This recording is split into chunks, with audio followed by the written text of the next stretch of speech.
मानाव गेदेर गोबां फोरोंगिरिफोर बेयाव जिरायनाय बैसोआव आंनिख्रुइ देरसिन आइ आफामोन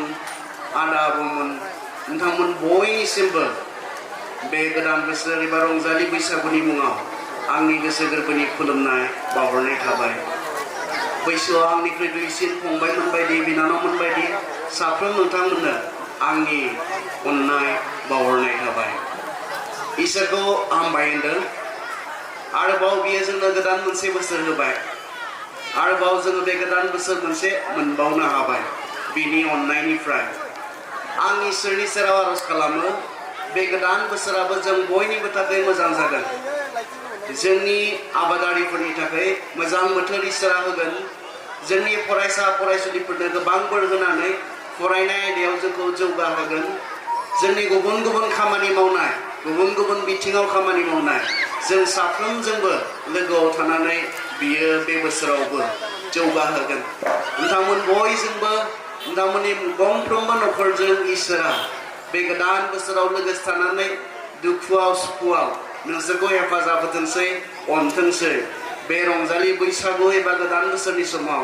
इसोरनि सेराव आं बेखौनो नोंसोर बयनिबो जानानै आरज खालामबाय नैथियावहाय आं आंनि गोसो गोरबोनिफ्राय गोबांथार साबायखर बावनो हास्थायदों हायेनसा क्लाब दिहिरा बिथांमोना जि मोनसे बेहेरगोनां प्रग्राम खालामदों बे बैसागुनि रंजानायजों लोगोसे आरो दिनै बियो फैयै फैयै जोबथा बे सेसनाव सफैबाय आं गोसोआव लाखिदोंमोन नोंथांमोननि जि सानथामनि हाबाफारिलाय आरो नायबाय दंमोन माब्ला बबे समाव मा प्रग्राम दङ आरो दिनै बे जोबनाय सेसनाव आंनोबो बे खाबुखौ बिथांमोना होबाय नोंथांमोनजों लोगोसे फैनानै बैसागुनि मुङाव रंजानो आरो नोंथांमोनजों लोगोसे बाहागो लानानै सोलोंनांगौ बाथ्राफोरखौ सोलोंनो खाबु बिथांमोना होबाय बे गेदेर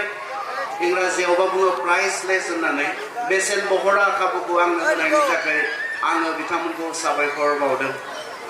नोंथांमोननि गोबांखौ आं सिनाया आरो नोंथांमोनजों बेबायदि रायज्लायनो खाबुबो आं माब्लाबाबो मोननाय नङामोन नाथाय बिथांमोना बेबायदि इसेबां ओंथि गोनां मोनसे खाबुखौ आंनो बिथांमोना होबाय जोंनि आफादगिरि जाया बे आफादखौ सामलायबाय थादों बिथाङा एसे आगोलाव बुंनानै थांबाय जोंनो गुबुन गुबुन आयदाफोर होनाय जादों दिनैनि बे अपेन सेसनावहाय रायज्लायनो दा आंनो होनाय आयदाया जाबाय फरायसा फरायसुलिफोर आरो लोगोसे बिसोरनि बिमा बिफाफोर जाय नखराव दिनै फरायसा फरायसुलिफोर दङ जाय बिमा बिफाहा दिनै फरायबाय थानाय गथ'फोर दङ बिथांमोननो खोथा बुंनो थाखाय आंनो आयदाखौ हरखानाय जादों बिनिखाय जोंहा एसे आगोलावसो जोङो सारनिफ्राय खोनाबाय बैसागुनि सोमोन्दै आङो आरोबाव बैसागुनि सोमोन्दै जेबो बुंफिननाय नंलिया थोंजोङै आंनो होखानाय जे आयदा एबा टपिक बे टपिकआव आङो थांनो हास्थायबाय सोलोंथाइ दिनै जाय फरायसा फरायसुलिफोर दङ नोंथांमोनजों रायज्लायग्रोनो हास्थायदों बेनिखायनो बेयाव जायफोरा फरायबाय थादों अन्नानै आंनो दसे सम होयोब्ला आं मोजां मोनगोन आंनि बुंनाय बाथ्राफोरनि फारसे गोसो होयोब्ला आं गोजोनगोन मानोना उदालगुरिनिफ्राय बिथांमोन लिंहरनायखाय नङा नोंसोरजों रायज्लायनोसो आङो फैदों फरायसा फरायसुलिफोर जाय फरायसा फरायसुलिफोरा जोंनि समाजनि जोंनि हारिनि जोंनि हादरनि गोनां बेसेन गोसा सुबुं सम्पद जानो थांगासिनो दङ बेनिखायनो नोंसोरनिसो बे समा बेनिखायनो जेसेबां फरायसा फरायसुलिफोर बेवहाय दङ अन्नानै दसे सम आं गोजान जायगानिफ्राय फैनायब्ला आंनि थाखाय दसे सम होनो थाखायबो आङो नोंथांमोननिसिम खावलायनाय थाबाय महात्मा गान्धी बिथाङा फरायनायनि सोमोन्दै एबा एजुकेशननि सोमोन्दै बुंदोंमोन एजुकेशननि जि थांखि सोलोंथाइनि जि थांखि बे थांखिया मानो सासे मानसिखौ गासैबो बिथिङाव जौगाहोनाय फर अल राउन्ड डेभेलपमेन्ट होननानै बुंदों सोलोंथाइया सासे मानसिखौ मा खालामो गासै बिथिङाव जौगाहोनो दावगाहोनो हायो बे बाथ्राखौ बिथाङा बुंनायमोन सोलोंथाइनि जि एजुकेशननि पावार सोलोंथाइनि जि बोलो बे बोलोनि सायाव बिथाङा बे बाथ्राखौ बुंदोंमोन सोलोंथाइजोंसो सासे मानसिया गासै बिथिङाव जौगानो हायो दावगानो हायो जेब्ला सासे सुबुङा जौगागोन अब्लानासो मोनसे नखरा जौगागोन जेब्ला मोनसे नखरा जौगागोन अब्लानासो समाजा जौगागोन बेनिखायनो जौगानाया सिगांग्रो सासे पार्सननियाव सासे व्यक्तिनियाव जानांगौ मोनसे खामानि जेब्ला सासे व्यक्तिया जौगानाय नङा मोनसे नखरा जौगानाय नङा जेब्ला मोनसे नखरा जौगानाय नङा जोंनि समाजाव गोबां नोरजिया नखरफोर थागोन मोनसे समाजा माब्लाबाबो गोग्गो समाज जानो हाया बेनिखायनो जों साफ्रोम फरायसा फरायसुलिफोरा गोसोआव लाखिनो गोनांथार बाथ्राया बे सोलोंथाइनि गेजेरजोंसो सासे मानसिया गासैबो आयदायाव जौगायो आरो बे बाथ्राखौ दिनै जोंनि बिमा बिफाफोरा मोनथिदों गोबां कनसियास जादों दिनै बिमा बिफाफोरा दिनै जोंनि बर' मिडियाम जि गभर्नमेन्टनिफ्राय होनाय प्रभिजन जि स्कुलफोर दङ बे स्कुलफोराव दिनै गोबां स्टुडेन्टफोर गैया आरो बे गैयिनि कारना जाबाय फरायसा फरायसुलिफोर गैया नङा गोबां फरायसा फरायसुलिफोर दङ नाथाय बिथांमोनखौ बबे स्कुलाव होनाय जादों प्राइभेट स्कुलफोराव होनाय जादों आरो बर' मिडियामनि थाखाय दिनै मोनसे समयसा एबा जेंना बर' मिडियामा थांनानै थानायाव दिनै मोनसे समयसा हिसाबै जानानै फैदों मा जोंहा गोबां गथ'फोर गैयानो दङ गोबां फरायसा फरायसुलिफोर गैयानो दङ नाथाय बहा फरायदों प्राइभेट स्कुलाव जि प्राइभेट स्कुलफोराव गोबां थाखा होनांगौ फैसा होनानै फरायनांगौ बेबायदि स्कुलफोरावहाय जोंनि गोबां फरायसा फरायसुलिफोरखौ बिमा बिफाफोरा दिनै क्वालिटि एजुकेसन नागिरनानै गावसोर मावख्रुबनायनि मोननायनिफ्राय दिनै बे बेबस्थाखौ जोंनि गथ'फोरनो खालामनानै होनाय जादों जोंनि फरायसा फरायसुलिफोरनो मानोना जोंनि बिमा बिफाफोरा दिनै बुजि मोनदों सोलोंथाइ गैयाब्ला थांनानै थानाया बेसे गोब्राब सोलोंथाइ गैयाब्ला सासे मानसिया मा जाम्बा जायो सासे मानसिया मा जाम्बि जायो बे बाथ्राखौ बिथांमोना दिनै मोनथिदों जों मोनथिगौ मोनसे बाथ्रा सार्भाइभेल अफ द फिटेस्ट नाय दङ सार्भाइभेल अफ द फिटेस्ट सार्भाइभ होननानै मोनसे बाथ्रा दङ सोलायनाय थासारि आरो सोलायनाय मुगाजों जायहा गोरोबनानै थांनानै बिनि जि चेलेन्जफोर सोलायनाय मुगाया लाबोनाय जि चेलेन्जफोर माखासे प्रत्याह्बानफोर बेजों जेब्ला जोङो जुजिनानै थांनानै थानो हानाय नङा जों गोमालांगोन गोमोरलांगोन जायहा फिट बिसोरो थांनानै थागोन जायहा गोरों रोंगौ सोलायनाय मोनसे परिबेयाव सोलायनाय मोनसे परिस्थितियाव जायहा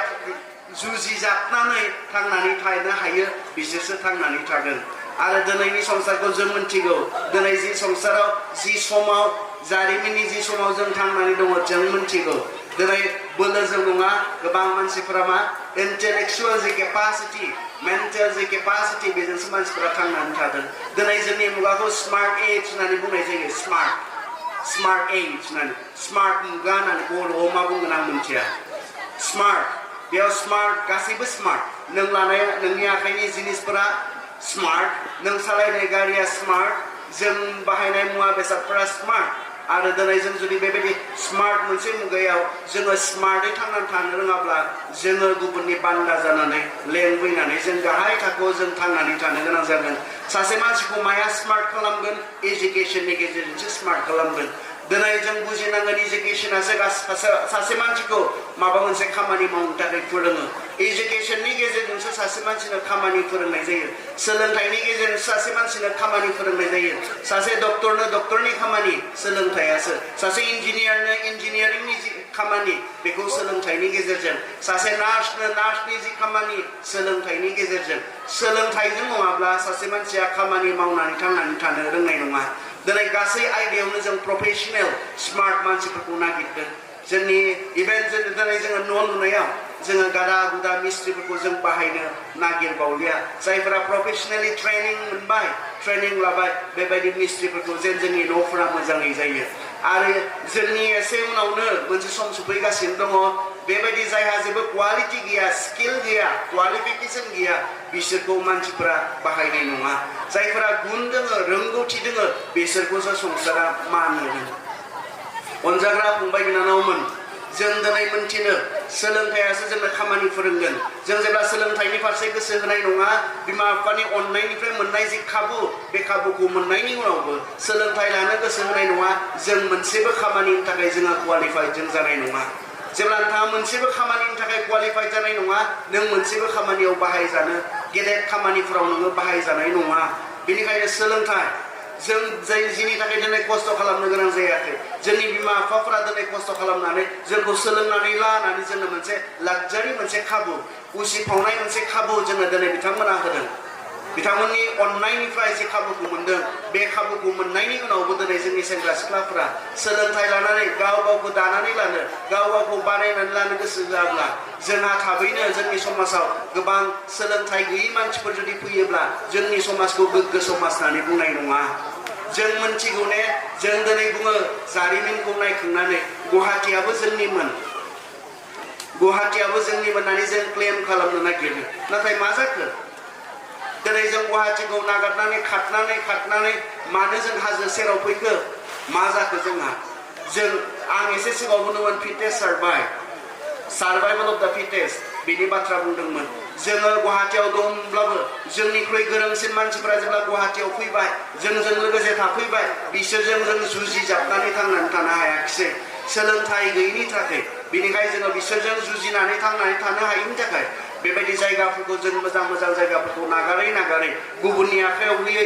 जों खारबोयै दिनै जोङो हाजो नांफैबाय दिनै आरो बहा खारलांबावगोन जों दिनै बिदिनोथ' आरो जोंनि जायगायानो गैला जों बहा खारबावगोन। बिनिखायनो जुदि जोङो गुबुनजों जुजिजाबनानै थांनानै थानांगौब्ला जोङो इन्टेलेक्सुवेलि जोङो गोजौ थाखोनि जों जाननांगोन। जोङो दहाय जोंखौ माबोरै जोंखौ थगायदों माबोरै जोंखौ नासयदों बिनि सोमोन्दै जोंहा बिथां सारा बुंलांबाय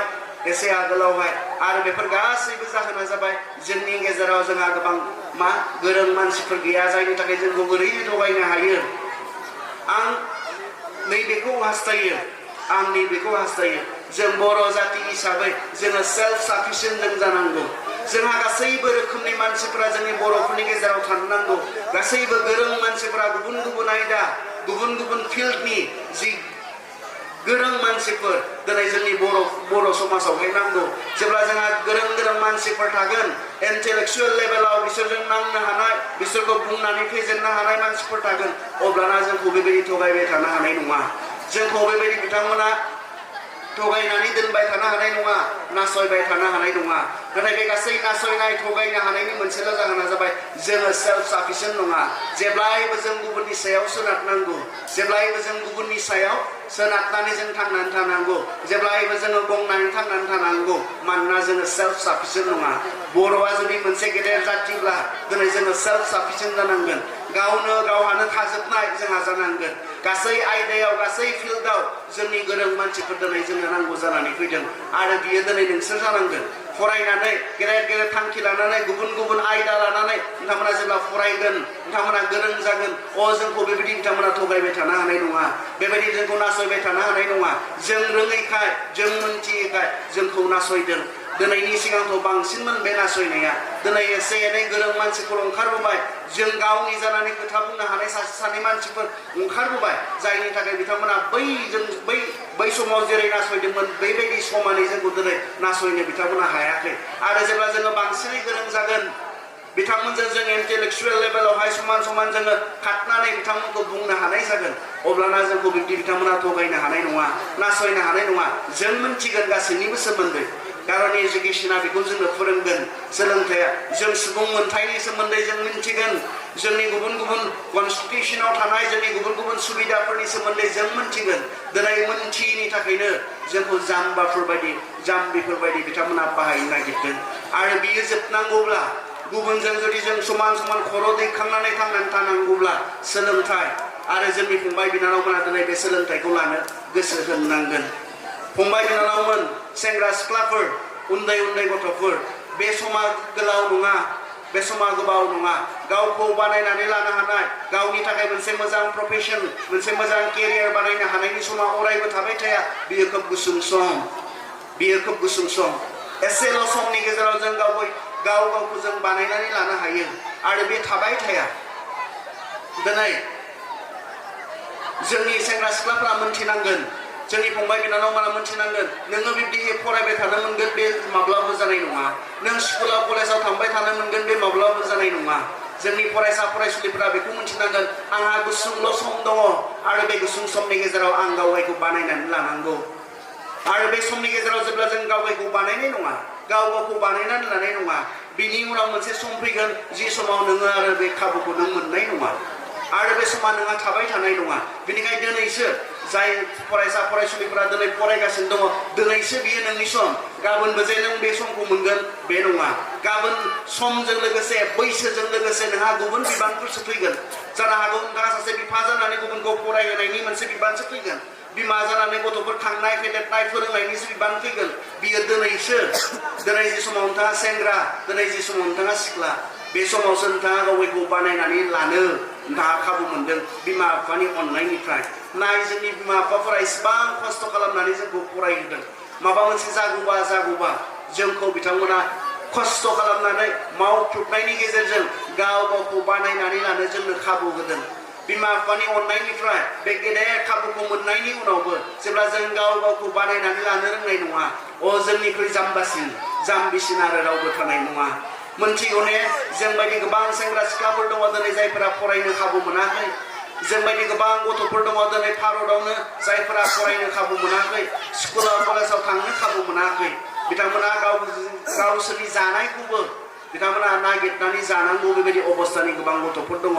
जोंनि बिमा बिफाफोरा जोंखौ दिनै बिब्दि खालामाखै गावखौ बानायनानै लानो जोंनो दिनै खाबु होदों गावनि जिबन मोनसे माबा मोनसे थांना थानायनि राहा लामा बानायनानै जेखौ जों केरियार होननानै बुङो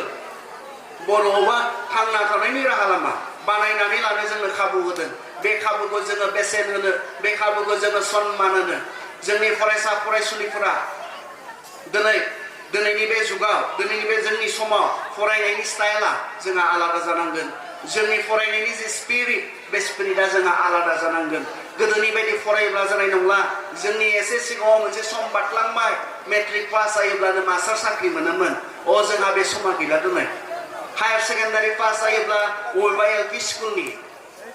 हेड मास्टार जानो हायोमोन बबेबा एमइ स्कुलनि मास्टार जानो हायोमोन नाथाय दिनै बे समा नोंसोरनि नंला जोंनि चेलेन्जआ दिनै आलादा इसेबां फरायनायनि उनावबो इसेबां गुनफोर थानायनि उनावबो दिनै गोबां मानसिफोरा जि क्वालिटिनि जि मार्केट बे मार्केटआव गोजावनानै दङ बेनिखायनो जों गोदान मोनसे साननायजों जों फरायनांगोन जोंनि गोबां बर' फरायसा फरायसुलिफोरा मा खालामदों जायोलैनाय मोनसे साननायजों जोङो फरायग्रा दिनैनि जोंनि फरायसा फरायसुलिफ्रा जायो जेबो नङा आंनिया बिब्दिबाबो होननानै सानग्रा गोबां दङ जेने जेने पास जालाङोबानो जायो होननानै दिनै इसेबां मोजां पास जानायफोरनि गेजेरावहाय नोंथांनि बे रिजाल्टआ मा खामानियाव फैगोन बेफोरखौबो जों साननांगौ गुबुना जे लेभेलाव खारदों दिनै गुबुन मानसिफोरा जि लेभेलाव दिनै जि थाखोआव दिनै पास खालामदों फरायलांदों बे लेभेलाव जोंबो खारफानो हायाब्ला जोंनि फरायनाया जेबो खामानियाव फैनाय नङा बायदि जों जाहैगोन फरायसा फरायसुलिफोर जोंनि दिनैनि मुगायाव फरायसा जानोब्ला नोंथाङा माबा मोनसेथ' नोंहा थांखि नोंहा थानो नांगौ जिबनाव नों कारन होननानै बुङो रिजन नोंनि कलेजाव थांनायनि नोंनि स्कुलाव थांनायनि मोनफा मोनफा रिजन नोंथांमोना थानो नांगौ जोंनि गोबां फरायसा फरायसुलिफोरा जेबो रिजन गैया बिथांमोना बिमा बिफाया थिनहरखाय थाङो बिथांमोना बिथांमोननि बैसोनि बयबो सेंग्रा सिख्लाफोरा स्कुलाव कलेजाव थाङोखाय थाङो नाथाय बिथांमोना जेबो रिजन गैया आरो बेनो जोंनि फरायसा फरायसुलिफोरनि जिबनाव थानाय मोनसे गेदेरसिन समस्या बिथांमोना मोजाङै फरायनो मोनाखै नङा बिथांमोना मोजां कलेजाव थांनो मोनाखै नङा मोजां स्कुलाव थांनो मोनाखै नङा बिथांमोननि बिमा बिफाया बिथांमोननो थोजासे खाबु होनो मोनाखै नङा नाथाय प्रब्लेमा जाहैबाय बिथांमोना स्कुलाव थांनायनि कलेजाव थांनायनि जेबो बिथांमोना रिजन गैया कारन गैया ओरैनो थाङो बिथांमोना आरो जेब्ला नोंहा माबा मोनसे रिजन थानाय नङा थांखि थानाय नङा जिबनाव नोङो जेरावबो नों सहैनाय नङा फरायग्रा साफ्रोम फरायसा फरायसुलिफोरनो माबा मोनसे रिजन नांगौ कारन नांगौ अब्लानासो नोङो कलेजाव थांनो गोसो जागोन बे कारननि थाखाय अब्लानासो नोङो खस्थ' खालामना फरायनो गोसो जागोन बे कारननि थाखाय बे रिजननि थाखाय नाथाय जोंनि गोबां फरायसा फरायसुलिफोरा जिउआव जेबो जानो लुबैनाय बिसोरहा गैया मोनसे थि थांखि गैया जायनि थाखाय बिथांमोना खस्थ' खालामनो गोसो जाया जायनि थाखाय बिथांमोना मावख्रुबनो गोसो जाया जायनि थाखाय बिथांमोना क्लास खालामनो गोसो जाया जायनि थाखाय क्लासाव थांनानैबो बिथांमोना क्लासनिफ्राय एबसेन्ट जायो कारन जेबो रिजनानो गैया बिथांमोना आरो जोंनि बिमा बिफाफोरा दिनै बेबायदि फरायसा फरायसुलिफोरनि थाखाय एसेबां खस्थ' खालामदों एसेबां मावख्रुबदों नाथाय बे फरायसा फरायसुलिफोरखौ नाय बिथांमोननि आखुथायफोरखौ नाय बिथांमोना माबोरै दिनै बेसे गोसो होदों मोनथिगौ ने नोंथांनि फरायनो मोननायनि आन्दोआव सोरनिबा गोबां खस्थ' खालामनाय दङ आरो आं लुबैदों बे समावहाय बेयाव जिरायनाय साफ्रोम फरायसा फरायसुलिफोरखौ बे बाथ्राखौ साननायखौ नोंथाङा ओरैनो स्कुलाव थांनो मोनाखै नोंथाङा ओरैनो कलेजाव थांनो मोनाखै नोंथांनि कलेजाव थांनो मोननायनि आन्दोआवहाय नोंथांनि स्कुलाव थांनो मोननायनि आन्दोआवहाय सोरनिबा गोबां खस्थ' खालामनाय दङ जोंखौ खामानि मावहोआ दामानि मावहोआखै जोंखौ फरायनायाव गोसो होजानो लुबैनानै बिमा बिफाफोरा जोंखौ जाहोदों लोंहोदों गानहोदों जोमहोदों फरायसालियाव जेसेबां थाखा फैसा नांगौ जोंनि थाखाय बिथांमोना होदों बिथांमोना जोंखौ खस्थ' खालामनानै दिहुननानै फरायनो जोंखौ थोनाखै आं इंलेन्डआव थायोमोन आरो आं नुबोदों बिथांमोना जेब्ला 18 जायो 18 बोसोर जायो बिथांमोननि रावबो सेंग्राया रावबो सिख्लाया बिमा बिफानिफ्राय कलेजनि फिस इउनिभारसिटिनि फिस बिथांमोना मोना बिथांमोन साफ्रोम सेंग्रा सिख्लाफ्रा एडाल्ट जानायखाय गावनि फरायनाय गावनि गाननाय जोमनाय गावनि जानाय लोंनाय गाव दिहुननानै बिथांमोना खालामजोबनांगौ जायो बिमा बिफानिफ्राय बिथांमोना मबाइल बायनो बाइक सालायनो बिथांमोना थाखा फैसा माब्लाबा बिया बिथांमोना गावसोरनि नांगौखौ गाव मेच्योर जानायखाय एडाल्ट माने देहा हिसाबै बिथांमोना मावनानै थांनानै थानो हानाय जानायखाय बिथांमोना बिमा बिफानि सायाव सोनारनानै बे खामानिखौ बिथांमोना मावा नाथाय जोंखौ बिमा बिफाफोरा बिब्दि खालामाखै दिनै जोंनि बिमा बिफाफोरा बिब्दि खालामाखै फरायथों फरायनायाव गोसो होथों होननानै गाव गोसो जि खालामनांगौब्लाबो दिनै बिथांमोना खालामदों नोंनि फरायनो मोननायनि आन्दोआव नोंनि आइनि नोंनि आफानि गोबां खस्थ' खालामनाय दङ सोरबा दिनै आं नुदोंमोन बेयाव माखासे आइजोफोर मैगं फाननानै बेखौनो खालामनानै सोरबा दिनै गावनि गथ'खौ फरायहोदों सानसेखालि आं क'क्राझार टाउनावहाय जेब्ला क'क्राझार टाउनखौ एसे माबा बानायफिनबाय थादोंमोन बे समाव आं थांदोंमोन आंनि हाफ फेमिलि बेयावनो थायो क'क्राझारावनो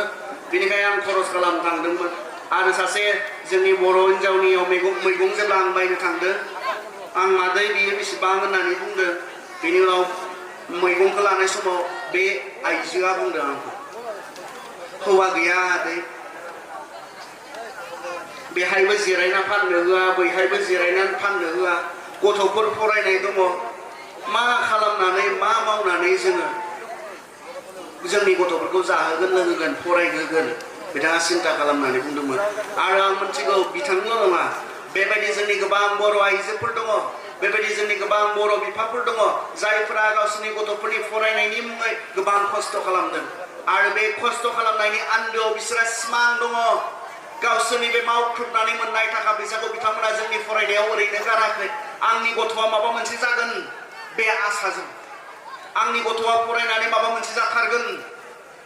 गुबुनफोरबायदि गेदेर मानसि जागोन गोबां थाखा फैसा मोननाय दरमाहा मोननाय मानसि जागोन आंनि गथ'आबो गुबुनफोरजों बेसेन होजानाय सासे मान होजानाय सासे मानसि जागोन बे आसाजोंसो बिथांमोना बे खस्थ'खौ खालामदों आं मिथिगौ बे एरियायावबो गोबां बर'फोर दङ जायफोरा गोबां धोनि मानि नङा आरो नोंथांमोननि साफ्रोमनि बिमा बिफाफोरा सानफ्रोमबो बेबायदि खस्थ' खालामदों नोंथांनि थाखाय मावख्रुबदों नोंथाङा जे मोजां मोनजायो नोंथाङा जे गुबुनफोरबायदि मोजाङै गाननो जोमनो मोनो नोंथाङा जे गुबुनफोरबायदि कलेजाव स्कुलाव थांनो मोनो सोलोंनानै गावखौ बानायनानै लानो खाबु नोंथांनो नोंनि बिमाया नोंनि बिफाया होदों दिनैनिफ्राय नों मैगं फानदो होननानै जोंखौ बुङाखै रावखौबो दिनैनिफ्राय बबेबा लामा सेराव साहा गला होनानै सोलिदो होननानै जोंखौ बुङाखै फराय जों थानायावनो जों मावनो हानाय समावनो गावखौ बानायनानै ला बेखौसो जोंखौ थुलुंगा होदों जोंनि बिमा बिफाफोरा आं नोंसोरनि थाखाय खस्थ' खालामनो गोसो गैला होननानै बुङाखै जोंनि बिमा बिफाफोरा जोंखौ बेसेबां अनो बिसोरनि अननायनि सिङाव बिसोरनि खस्थ' खालामनायनि सिङाव जोङो मोजाङै फरायनो खाबु मोनदों बेनिखायनो इसिबां अनख' बिमा बिफा मोननायनि उनावबो इसिबां खाबु होग्रा बिमा बिफा मोननायनि उनावबो दिनै नोंथांमोना जुदि गावखौ बानायनानै लानो हायाब्ला नोंसोरनिख्रुइ जाम्बिसिन आरो रावबो थानाय नङा बै गथ'फोरा बुंगोन बै सेंग्रा सिख्लाफोरा बुंगोन दिनै जायफोरा दिनै बिथांमोना बिमा बिफानि अननायनिफ्राय बे खाबुखौ मोनाखै बिथांमोना गाव बोथिसे जानो अबेबा ट्रेनाव बिबायना जानो गोनां जादों अबेबा स्टेशनाव अबेबा प्लेटफर्माव बिथांमोना बिबायना जानो गोनां जादों बिथांमोना गाबोन बुंनो हागोन जों खाबु मोनासै फरायनो बेनिखायनो जों जिबनाव जेबो जायासै नाथाय नोंथांमोना मा बुंगोन सोरखौ दुसिगोन नोंथांमोना बुंगोन नामा नोंथांमोनाबो जों खाबु मोनासै होननानै बुंनो हागोन ने नोंथांमोना बेयाव जिरायनाय सासेबो फंबाया सासेबो बिनानावा गाबोन बे बाथ्राखौ बुंनो हानाय नङा जों खाबु मोनासै फरायनो जोंनि बिमा बिफाया जोंखौ फरायनो खाबु होआखिसै बेनिखायनो जों दिनै बेबायदि गोदाव सोराव जाबाय जोङो जाम्बा जाबाय जाम्बि जाबाय होननानै बेयाव जिरायनाय सासेबो फंबाया बिनानावा बुंनो हानाय नङा मानोना नोंथांमोननि बिमा बिफाफोरा खाबु होदों फरायना लानो गावैखौ बानायना लानो नाथाय नोंथाङा गोसो होदों ने नोंथाङा गोसो होदों ने नोंथांनि बे बैसोआव गुसुं सम गोलाव नंथारा गुसुं सम सासे डक्टरा बेसेबां बैसोआव डक्टर जायो मिथिगौ ने बारा गोबाव सम नाङा सासे डक्टरा डक्टर जानो थाखाय नोङो दिनै जुदि हायार सेकेन्डारियाव जुदि नों एग्जाम लिरनानै दोनदोंब्ला नोंथाङा 18 नोंथाङा 18 बोसोर दिनै नोंथाङा जुदि हायार सेकेन्डारिनि फाइनाल एग्जाम लिरनानै दोनदोंब्ला नोंथाङा 18 बोसोर फैबाय थानाय नीटखौ नोंथाङा क्रेक खालामोब्ला जि मेडिकेल एन्ट्रेन्स बे एन्ट्रेन्सखौ नोंथाङा क्रेक खालामोब्ला पास जायोब्ला नोंथाङा बोसोरब्रैनि थाखाय डक्टर फरायगोन अब्ला बेसेबां जागोन 18+4 नोंथाङा 22 बोसोरनि जाहैगोन अब्ला सासे मानसिया सासे सेंग्राया बेसेबां बैसोआव डक्टर जानो हायो 22 बोसोरावनो डक्टर जानो हायो सासे एसीएस अफिसार जानो सासे आईएएस अफिसार जानो बेसेबां बैसो नांगौ बेसेबां सम नांगौ नोंथाङा ग्रेजुवेटल' जानो नांगौ 18+ दानि निउ एजुकेशन पलिसि बायदिब्ला जोंहा 4 इयार्स जागोन होननानै बुंदों अब्लाना 18+4 22 नोंथाङा ग्रेजुवेट जानाय लोगो लोगो बे एग्जामखौ नोंथाङा इन्डियानि जि देरसिन एग्जाम जि एग्जामखौ पास खालामनायनि उनाव आरो साख्रि नागिरनांबावगौ थाया रिजाल्टआनो साख्रि बेबायदि एग्जामखौ नोंथाङा लिरनो हागोन ग्रेजुवेट जानाय लोगो लोगो बा नोंथाङा लास्ट सेमिस्टाराव थानाय समावनो बेखौ नोंथाङा एप्लाइ खालामनानै बे एग्जामनि थाखाय एग्जामखौ लिरनो हायो बेसेबां जागोन नोंथांनि बैसोआ नोंथाङा प्राय 24 सोआवनो 24-25 बोसोरसोआवनो नोंथाङा सासे आईएएस अफिसार जानो हायो एसीएस अफिसार जानो हायो गोलाव नङा जायफ्रा दिनै हायार सेकेन्डारि पास खालामबाय नोंथाङा बोसोरथामनि उनावबो गावगायखौ दानानै लानो हायो किन्तु आसल जोंहा जे समायसा आसल जि खोथा साननो गोनां खोथाया बे नोंसोरहा जेबो मोनसे डिस्टिनियानो गैया नोंसोरहा स्कुलाव थांनायनि मोनसे कारन गैया नोंसोरहा मोनसे बाजेट गैया आं सासे डक्टर जानो स्कुलाव थांदों आं सासे गेदेर इन्जिनियार जानो स्कुलाव थांदों कलेजाव थांदों बे कारन गैया बिथांमोना आं हास्थायो बिमा बिफाफोरखौबो जेरै जोङो गुबुन गुबुन थाखा फैसा बियोब्ला आयै आंनो 1000 फैसा नांगौ होननानै जों बुङोब्ला मानो होननानै जों सोङो आफा आंनो 1500 फैसा नांगौ होननानै बुङोब्ला मानो होननानै जों सोङो जों बे एखे कुइसनखौ जोंनि बे फरायसा फरायसुलिफोरखौ जोङो सोंनांगौ आयै आं कलेजाव थांगोन नामा मानो सोंफेरबायना आयै आंनो कलेजाव एडमिसन लानो फैसा नांगौ मानो स्कुलाव थांनो मानो कलेजाव थांनो मा कारननि थाखाय आंखौ इसेबां खस्थ' खालामनानै दिहुनो बे फैसाखौ मानो कलेजाव होनो मानो इउनिभार्सिटियाव होनो मानो आरो बे मानोनि एन्सार बिसोरहा गोबांहा गैया बिथांमोना जोंखौ उन्थुस्थ' खालामनानै फिननाय होनो हानांगोन आयै आं सासे डक्टर जागोन बेनिखाय स्कुलाव थांनो ओंखारदों आयै आं सासे बेबायदि गेदेर एसीएस अफिसार जागोन आईएएस अफिसार जागोन आरो गोबां दङ जिफोरखौ नोंथांमोना सिमां नुनो हायो जिफोरखौ नोंथांमोना साननो हायो नोंथाङा क्लास लानो थांनानैबो मानो क्लासनि बाहेरायाव थायो कारनानो गैया सोलोंनो लुबैनाय माबा मोनसे जानो लुबैनाय माबा मोनसे थांखि नोंथाङा जिबनाव गैया बेनि थाखायसो बेफोर गासैबो समस्याया जोंहा दिनै जादों जोंनि फरायसा फरायसुलिफ्रा बिथांमोना ओरैनो स्कुलाव थाङो कलेजाव थाङो नाथाय जेबो कारन गैया नोंथांमोननो मोनफा मोनफा कारन नांगौ मोनफा मोनफा कारन आरो जेब्ला बे कारन थागोन गोलाव सम नङा गोदाव सोराव जानांगौ जेबो गैया 30 बोसोर 35 बोसोरसिम जेबो जानांगौ गोदाव सोराव आनलायबाय थानांगौ जेबो गैया नोंथाङा डिस्टिनिखौ नोंथांनि सहैनांगौ जायगाखौ नोंथाङा थि खालामनानै ला नों बहा थांनो नागिरदों मा जानो नागिरदों बेखौ नोंथाङा थि खालामनानै ला जेब्ला नोंहा गोसोआव बे थागोन नोंथाङा गोसोआव बे थायोब्ला बे जानो लुबैनाया थायोब्ला नों क्लास खालामनो लुबैगोन कलेजाव थांनो लुबैगोन न'आव फरायनो गोसो जागोन बे थायोब्ला जोंनि फरायसा फरायसुलिफोरा मोनफा मोनफा रिजन थानांगौ स्कुलाव थांनायनि कलेजाव थांनायनि गोबांहा जेबो रिजन गैया गोबांहा जेबो रिजन गैया खायफाथ' ओरैनो बिमा बिफानि थाखा फैसाखौ गारस्रावगासिनो दङ बिमा बिफाया होनाय बे थाखा फैसाखौ ओरैनो गारस्रावगासिनो दङ माबोरै हायो इसेबां खस्थ' खालामनाय बे थाखा फैसाखौ इसेबां खस्थ' खालामनानै दिहुननाय बे थाखा फैसाखौ जोंनि फरायसा फरायसुलिफोरा माबोरैहाय बिदि नंबां जाबाङाव माबोरै गारस्रावना होनो हागौ जेबो नोंहा रिजनानो गैयाब्ला स्कुलाव थांनायनि आंथ' बेखौसो फोथायो आरो आं बेखौनो बिसोरसो थांनांगौ कलेजाव बिसोरसो थांनांगौ जायफोरा गोसोआव माबा मोनसे जानो लुबैनाय दङ स्कुला बिसोरनिसो जायगा कलेजा बिसोरनिसो जायगा जायफोरा माबा मोनसे जानो जिउआव थांखि दङ बिसोरनिसो जायफोरा जेबो जानो लुबैनाय गैया बिसोरबायदिया थाङाब्लाबो जायो आं बेखौसो फोथायो थाङाब्लाबो जायो जिबनाव सोलोंनो गोसो गैयै मानसिफोरा जिबनाव माबा मोनसे जानो गोसो गैयैफ्रा थाङाब्लाबो जायो आं बेखौसो फोथायो आरो बेसिक एजुकेशन हिसाबै जोंहा हायार सेकेन्डारिसिम मोनजायो गोबां सरकारि स्कुलफ्रावबो बियो जायो गोबां थाखा फैसा गारनांगौ बेवहाय जोंहा थाया लिरनो फरायनो सिबांखौ रोंबानो जों जायो होननानै सानो आं बेयाव फरायनायनि मुङाव नंबां जाबां रिजाल्टखौ बेबायदि फरायबाय थानो जि रिजाल्टजों नोङो जेरावबो सहैया आं सानदों बेबायदिखौ खालामाब्लाबो जायो बिनिख्रुइ गुबुन गुबुन खामानिफोर नागिरनानै मावनानै जों थांना थानाया साबसिन खिन्थु जोंहा गोबां जोंनि सेंग्रा सिख्लाफ्रा बिमा बिफाफोरखौ फरायनायनि मुङाव ब्लेकमेल खालामदों थगायदों थारमाने थगायदों बिथांमोना फरायाखै फरायनायनि मुङाव थाखा फैसा लादों फरायाखै बिथांमोना मिन्थिया बिथांमोना सोरखौ थगायनाय बायदि मोनदों आं थांनाय सप्तायाव मोनसे गामियाव दङमोन मोनसे प्रग्रामनि थाखाय आरो बे समाव सासे सेंग्रानि खोथा रायज्लायदों बिथाङा बेंगालराव थांनायनो बेंगालराव बेबायदि मोनसे कर्स खालामदों होननानै सानफ्रोमबो बिमानिफ्राय बिफानिफ्राय थाखा फैसा बिहरबाय थाबाय नाथाय बेंगालराव बिथाङा फरायाखै दा बिथाङा जोबनानै न'आव थाफैबाय बिथाङा बुङो कर्सआ जोब्बाय नाथाय मोनसेबो खामानिनि थाखाय बिथाङा दिनै क्वालिफाइड नङा कारन फरायनो थांनानै बिथाङा बिमा बिफानि मेगनाव हाद्रि सारनानै थाखाल' बिहरदोंमोन फैसाल' बिहरदोंमोन बिथाङा नाथाय सोलोंनांगौखौ सोलोङासै सोलोंनांगौ समाव सोलोङासै दिनै मावनांगौ समाव बिथाङा मावनो रोङा आरो बेनो जागोन बेयाव जिरायनाय साफ्रोम सेंग्रा सिख्लाफोरदों दिनै सोलोंनाय समाव नोंथांमोना सोलोङाब्ला गाबोन मावनांगौ समा जेब्ला सफैगोन नोंथांमोना रावजोंबो बाहायजाथाव नोंथांमोना जानाय नङा सानदोंने नोंथांमोना बिमा बिफाफोरखौ थगायदों होननानै नङा नोंथाङा गावखौ थगायदों गावखौसो थगायदों नोंथाङा रावखौबो थगायनाय जायाखै नोंथाङा गावखौ थगायदों दिनै गाबोन नोंथाङा मोनसेबो खामानिनि थाखाय नोंथाङा क्वालिफाइड जानाय नङा बिनिखाय गावखौ सान आं दिनै बेबायदि खालामोब्ला गाबोन आंहा मा जागोन बेखौ सान आरो गिनो सोलों गिनो आं दिनै बेबायदि खालामोब्ला इसेबां मोजां खाबु मोननानै आं दिनै जुदि बेबायदि खालामोब्ला गाबोन आं माबोरै थांना थागोन बेखौसो सान दिनै जोंनि फरायसा फरायसुलिफोरा बेखौसो गि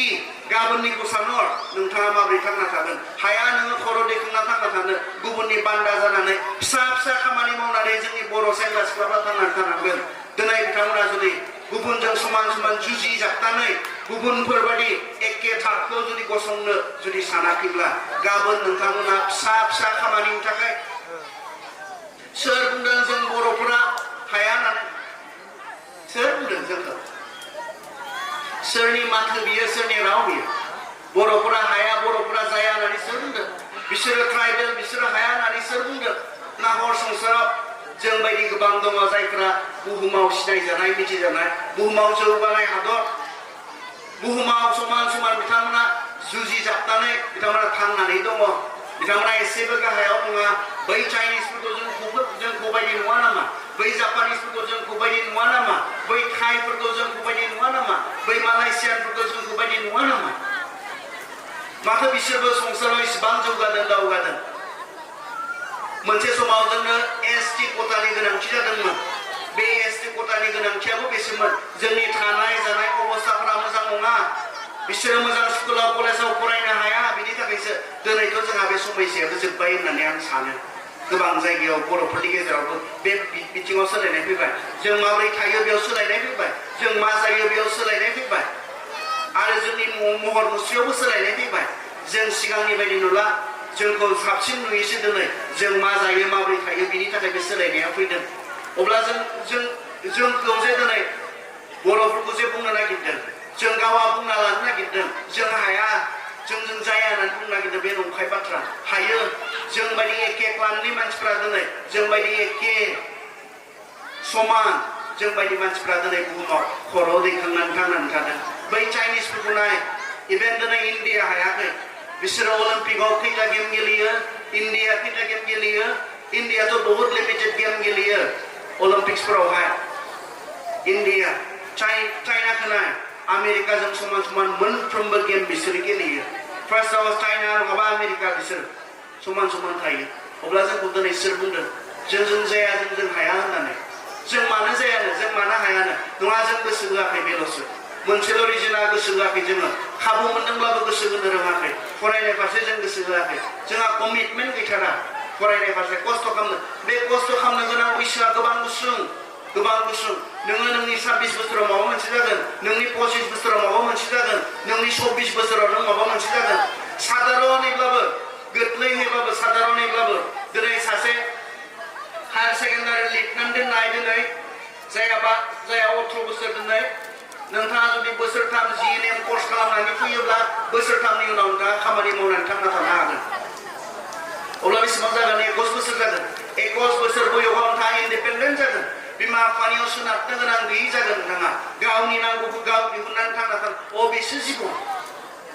30 बोसोर बैसो जानानैबो बिमानियाव बिफानियाव सोनारनानै थांना थानाय बे जिबन नङा 26 बोसोर जाबाय 28 बोसोर जाबाय गाव बिमा जानानै सोरखौबा फिसिनो हानाय बैसो जाबाय बिफा जानानै गाव फोरोंनो नांगौनि मोनसे सम जाबाय बे समावबो गाव बिमानियाव बिफानियाव सोनारना थांनानै थानाया बियो लाजिथाव मोनसे साननो गोनां बाथ्रासो बियो ओमफ्राय गुसुं समावनो जों गावखौ बानायनानै लानो हायो बे गोलाव नङा बेनिखायनो बेखिनि समखौ नोंथाङा सिनाय बेखिनि समखौ नोंथाङा बुजि बियो मा मावनायनि सम मा खालामनायनि सम बबेयाव गोसो होनायनि सम आरो नों बेखौ बुजियाब्ला बे टाइमखौ बुजियाब्ला बे समखौ बुजियाब्ला नों जिबनाव जेबो जाया खारन समाथ' गावनो थांगोन बारलांगोन नाथाय नोंथाङा बे समाव मा मावनांगौमोन बेखौ जुदि दिनै गोसोखांनो हायाखैब्ला बेखौ बावगारनानैसो दङब्ला नोंथाङा गाबोन दुखु मोननो गोनां जागोन खारन समा बारलांखागोनखा गावनो गाव बे समा थांगोन नाथाय नोंथाङा बे समाव मा मावनांगौमोन मा मावथारनांगौमोन बेखौ जुदि गोसो होआब्ला नोंथाङा गाबोन दुखु मोनगोन जोंहा थांखि थानायानो थोजासे नङा जोंहा कमिटमेन्ट बेखौ मावफुंनो बेखौ जाफुंहोनो जोंहा गोसो होनांगौनि बाथ्रा दङ बिनि उनावहाय मोनसे आं बाथ्रा बुंदेरबावनो हास्थायदों जोंनि फरायसा फरायसुलिफोरनो डिस्ट्रेक्शन मोनसेया जाबाय डिस्ट्रेक्शन मोनफ्रोमबो थांखियाव डिस्ट्रेक्शन थायो मोनफ्रोमबो जोंनि सिमाङाव बेयाव बाधा थायो हमथानायफोर थायो आरो जोंनि फरायसा फरायसुलिफोरनि मोनसे प्रब्लेमा बिसोरो बेखौ सिनाय रोङा गावनि थांखिसिम सहैनायाव गावखौ माया हमथाबाय थादों गावनि मा खामानिया गावनि मा मावनाया गावखौ हमथानो हागौ बेखौ जोंनि गोबां फरायसा फरायसुलिफोरा दिनै सिनाय रोङा आंनि थांखिसिम खारनायाव आंखौ माया बादा होगोन आंनि बै थांखिसिम सहैनायाव आंखौ माया हमथानो हागौ दिनै जोंनि गोबां फरायसा फरायसुलिफोरा बेखौ सिनायनानै बेखौ मा खालामनो रोङा जिबननिफ्राय गावसोरनि फरायनाय जिउनिफ्राय बेखौ बोखारनानै लानो रोङा बेजों हमथाजाबाय थासिगोन बेजों हमथाजाबाय थासिगोन जेब्ला नोंखौ हमथाबाय थागोन नों माबेहाय नोंनि थांखिसिम नों सहैनो हागौ बेनिखायनो जोंहा सिनायनांगोन दिनै जोंनि फरायसा फरायसुलिफोरा आंनि थांखिसिम सहैनायाव आंनि मा खामानिया आंखौ हेंथा होदों आंनि मा मावनाया आंखौ हेंथा होदों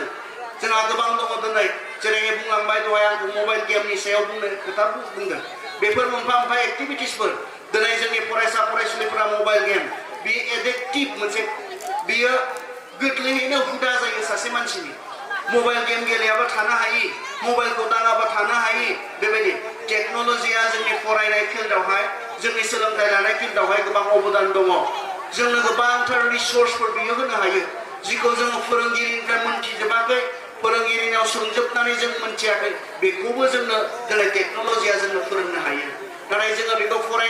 फरायसा फरायसुलिफोरा फरायनाय रिलेटेड खामानियाव बाहायाब्ला फरायनायजों सोमोन्दो गोनां खामानियाव बाहायाब्ला गेम गेलेनोसो बाहायोब्ला सोर फरायसाहा दिनै घन्टा मबाइल गेम गेलेनो सम थानो हागौ जायहा फरायनायाव गावखौ बानायनायाव गोसो होजोबनांगौ सम होजोबनांगौ बिसोर बायदिया सानसेयाव 5 घन्टा 4 घन्टा 3 घन्टा जुदि मबाइल गेम गेलेयोब्ला आं बुङो फरायसा फरायसुलिफोरखौ बेबायदि गोसो होथाबनानै जुदि बबेबा मोनसे इन्ट्रेन्सनि थाखाय प्रिपेयार खालामनायमोनब्ला 5 घन्टा जोंनि गोबां जायफोरा दिनै मबाइल गेम गेलेयो सानसेयाव बे एमाउन्टनि समायखौ बे बिबांनि समखौ जुदि बबेबा मोनसे गेदेर आनजादनि थाखाय प्रिपेयार खालामनायाव जुदि खस्थ' खालामनायाव होनायमोनब्ला बिथाङा दिनै मा जाखांसिगौमोन नाथाय जेब्ला जोङो नंथारैयावसो गोसो होगोन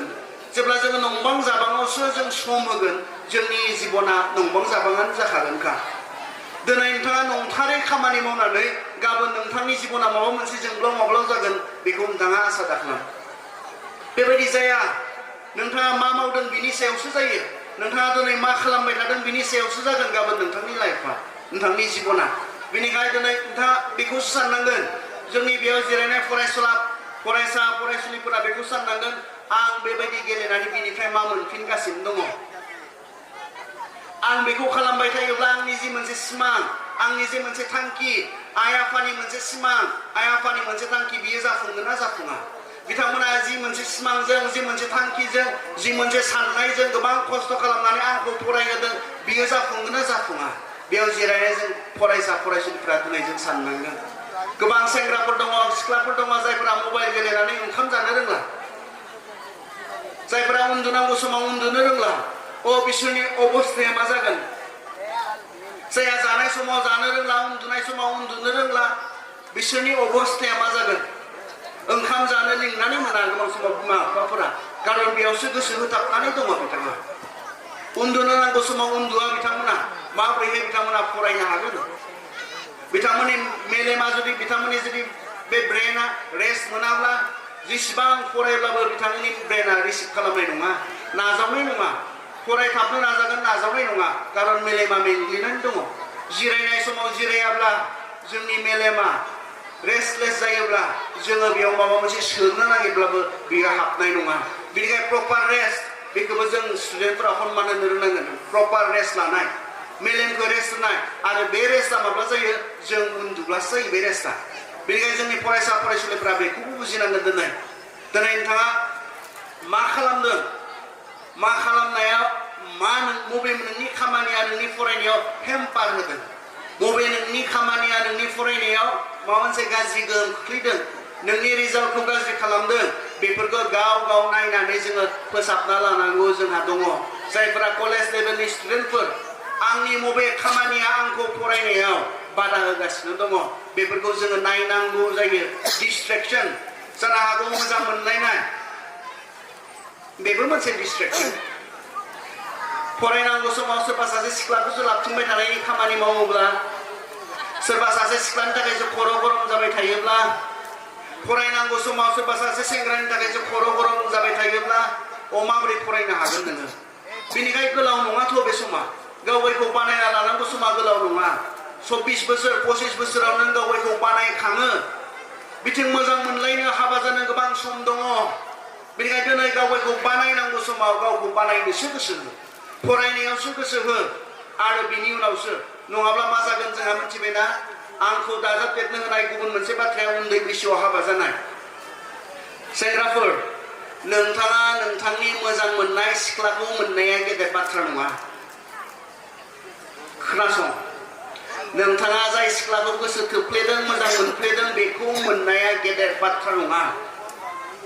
बेखौ हाबा खालामनानै मोजां मोनसे न'खर बानायनो हानायासो गेदेर बाथ्रा। सिख्लाफोर, नों जाय सेंग्राखौ गोसो थोफ्लेदों, मोजां मोनफ्लेदों, बेजों हाबा जानो मोननाया जोबथा बाथ्रा नङा। बेजों हाबा जानानै मोजां मोनसे न'खर बानायनो हानायासो गेदेर बाथ्रा। नाथाय नोंथाङा जेबो रिसर्सआनो गैयाब्ला, नोंथाङा मोनसे न'खरखौ फोथांना लाखिनो थाखाय, मोनसे न'खरखौ लुखांनो थाखाय जेबो मोनसे थाखा फैसा फैनायनि लामायानो गैयाब्ला, माबोरै थांना थागोन मोनसे न'खरा? आरो बेखायनोथ' बानायना लाग्रोनांगौ।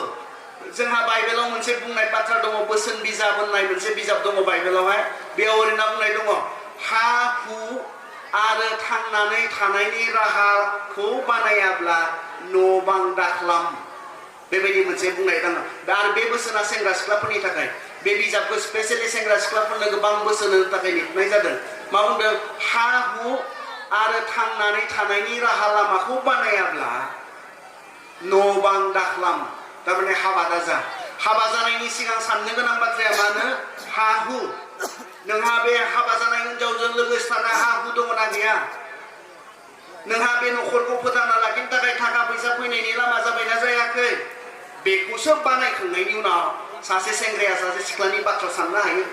सासे सिख्लाया सासे सेंग्रानि बाथ्रा साननो हायो। जों हाबा जाब्ला मोजां मोनसे न'खर बानायनो हासिगोन। जों हाबा जायोब्ला मोनसे मोजां गोग्गो न'खर बानायनो हासिगोन। जुदि जोंनि गथ'फोरा दिनै जि समाव बिथांमोना जेबो रिसर्सआनो जायाखै जेबो थाखा फैसा फैनायनि लामायानो गैया बे समाव हाबा जालाबायोब्ला बिथांमोना मोजां न'खर बानायनो हानाय नङा जोंनि न'खरफोरा नोरजिया जागोन आरो जोंनि न'खरफोरा जेब्ला नोरजिया जागोन जोंनि समाजा नोरजिया जागोन बेक्तिजोंसो न'खर न'खरजोंसो समाज बेनिखायनो जेब्ला बिसोर उन्दै समाव जि समाव बिबान लानो हानाय जायाखै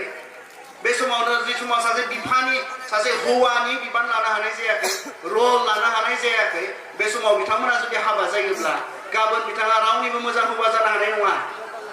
जाय हौवाफोरा थाखा फैसा फैनायनि लामा गैया बिसोरो रावनिबो मोजां हौवा जानो हानाय नङा जाय सेंग्रा दिनै थाखा फैसा फैनायनि लामा गैया बिथाङा रावनिबो मोजां बिफा जानो हानाय नङा कारन मोनसे न'खरखौ सामलायनो थाखाय मोनसे न'खरखौ लुखांनो थाखाय गोबां थाखा फैसा नांगौ बिथांमोना बेखौ मिन्थिया दिनै आं खोन्थादों बिथांमोननो आं गावहा न'खर दंखाय आं खोन्थादों बिथांमोना ओरैनो बिमा बिफानि अननायाव मोनजाबाय थादोंखाय जाहोनाया गोरलै बेखौसो बिथांमोना सानदों ओरैनो मावनाङा दांनाङा गोदान गाननो जोमनो मोनदोंखाय आखायाव दामि मबाइलफोर लानो मोनदोंखाय बेखौ होनो गानहोनो जोमहोनो जाहोनो लोंहोनो बिमाया बिफाया मा खस्थ' खालामनांगौ बिथांमोना बुजिया आरो बिनिखायनोथ' बर'फोरनि गेजेराव दिनै गोबां गारलायनाया फैदों न'खर बायदों मानो बेनि थाखाय बिथांमोना सिमां बिथांमोननि सिमाङा मा सनानि संसार रुजु रुमु संसार नाथाय बिथांमोना जेब्ला हाबा जादों रुजु रुमु जायाखै सनानि संसार जायाखै गोबां खस्थ' मानोना बिथांमोना जि समाव फरायनानै गावखौ बानायना लानांगौमोन बे समाव हाबा जानो ओंखारबाय बिथाङा गाव थानो न' थानायनि सिगां थाखा फैसा फैनायनि लामा बानायनानै लानायनि सिगां बिथाङा हाबासो जाबाय जिखौ लास्टआवसो मावो जिखौ उनावसो मावो सासे मानसिया बेखौ बियो सिगां मावग्रोबाय दिनै बिथांमोना हाबा जानाय जिबनाव गोबां सैसोनांदों सानफ्रोमबो जानायनि लोंनायनि दावराव गाननायनि जोमनायनि दावराव गथ'फोरखौ फरायहोनायनि समयसा जों मा गोग्गो समाज जागोन बेबायदिब्ला जुदि जोंनि सेंग्राफोरा गावखौ बानायालासिनो हाबा जायोब्ला फरायालासिनो माबा मोनसे केरियार बानायालासिनो जोंनि सिख्लाफोरा हाबा जायोब्ला बिथांमोना रावनिबो मोजां बिमा रावनिबो मोजां बिफा जानो हानाय नङा बिथांमोना गथ'फोरनो नांगौ बायदि सुबिदा होनो हानाय नङा जाहोनांगौ समाव मोजां जाहोनो हानाय नङा मोजां गानहोनो जोमहोनो हानाय नङा बिथांमोना मोजां स्कुल कलेजाव बिथांमोना फरायहोनो हानाय नङा अब्ला नायदो बर'फोरनि समाजखौ जेब्ला जोंनि बर'फ्रा उन्दै समावनो हाबा जागोन जोंहा बियो मोनसे सासे बेक्तिनोल' समयसा नङा मोनसे न'खरनिल' समयसा नङा जोंहा जाति हिसाबै समयसा जागोन कारन बिथांमोना गाबोन बिमा जायोब्ला बिफा जायोब्ला बे गथ'फोरखौ नांगौ बायदि जोथोन लानो हायाब्लानोथ' जाय गथ'फोरा जोंनि मा जागोन जोंनि हारिनि भबिष्यत जागोन बिथांमोना बिमा बिफानिफ्राय नांगौ बायदि सुबिदा मोनैनि थाखाय बिथांमोना गाबोन गाव जिबनखौ दाना लानो हानाय नङा आरो बे मोजां जागोन ने नों बिफा जानानै गावनि गथ'नो नांगौ बायदि सुबिदा होनो हायैया नों बिमा जानानै गावनि गथ'फोरनो गानहोनो जोमहोनो हायैया जाहोनो लोंहोनो हायैया बे मोजां बाथ्रा जागोन ने बिनिखायनो अबे नोंसोरनि समा मा सम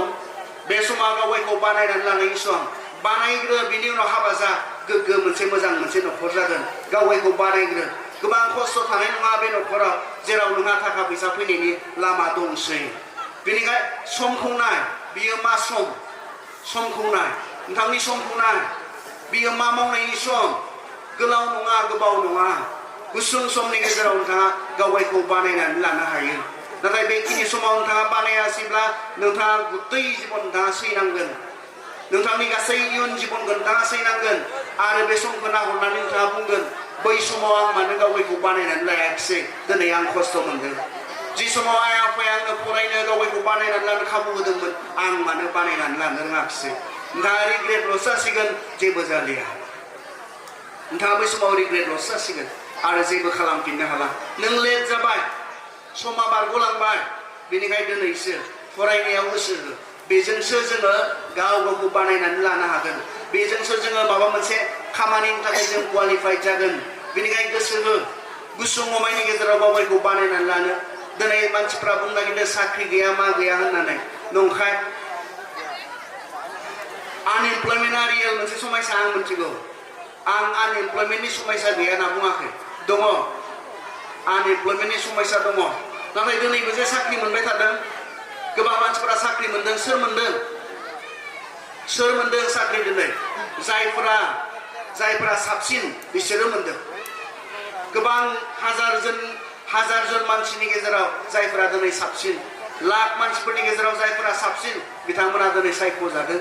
साख्रि मोनदों बिथांमोनाबो बेनिखायनो जोंनि बर'फोराबो गासै आयदायाव जोङो साबसिन जानो नाजानो नांगोन दिनै जोङो ग्लबेलाइज मोनसे संसाराव दङ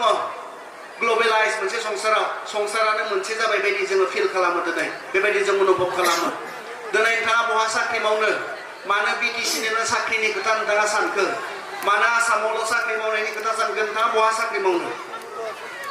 संसारानो अपेन नोंथाङा बुहुमनि बबे देशाव साख्रि मावनो दिनै जोंहा सुदानाव समस्या जाबाय थादों सुदानाव दावहा जादों सुदानाव प्रब्लेम जादों आरो दिनै जोङो खोनानो मोनदों जोंनि इन्डिया 3000 जोंनि बारा मानसिफोरखौ दिनै लाना फैनायनि